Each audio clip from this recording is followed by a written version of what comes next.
Hi friends, Shri Swami Samarth. आज मी बनवणार आहे एक ट्रेंडिंग रेसिपी. म्हणजेच मी आज भेळ करणार आहे. सो आता इथे मी टॅमॅटो चॉप करून घेत आहे, कापत आहे मी टॅमॅटो. आणि टॅमॅटो कापून झाले की आपण लगेच कांदा पण कापून घेणार आहोत. आणि तुम्ही आता बघू शकता मी ही ट्रेंडिंग रेसिपी कशी बनवणार आहे ते. आता आपल्या इथे टॅमॅटो कापून झालेला, आता आपण इथे कांदा कापूयात. कांदा पण माझा बऱ्यापैकी कापून झालेला आहे. आता लगेच आपण ते एका बाउलमध्ये मिक्स करण्यासाठी घेऊयात. आता पहिले मी कांदा घेतला आहे, त्यानंतर मी आता टॅमॅटो घेतला आहे. आता ते सगळं परत मिक्स करून घेऊयात चांगलं. आणि तुम्हाला पण अजून काही व्हेजिटेबल्स पाहिजे नसेल ते तुम्ही घेऊ शकता. आता इथे मी पेरी पेरी चिप्स घेतलेला आहे, ते पण आपण लगेच बाउलमध्ये मिक्स करण्यासाठी टाकलं आहे. लगेच आलू शेवसुद्धा घेतलेली आहे, ते सुद्धा आपण लगेच बाउलमध्ये टाकलेली आहे.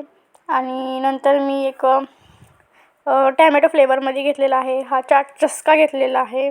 आता मी चटका फटाका घेतलेला आहे. तुम्हाला जसे जसे चिप्स आवडतात ते तुम्ही घेऊ शकता. आणि तुम्ही अजून ह्याच्यामध्ये ॲड करू शकता. माझ्या इथे जेवढे अवेलेबल होते तेवढे मी घेतले. आणि इथे एक मूग डाळ म्हणून घेतलेली आहे मी, ती पण आता आपण लगेच बाउलमध्ये मिक्स करण्यासाठी टाकून घेऊयात. आणि आता आपण हे सगळं मिक्स करूयात.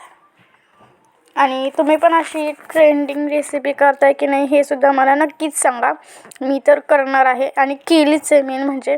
आणि तुम्हाला कशी वाटली नक्की सांगा. लाईक, शेअर आणि सबस्क्राईब करा. बाय.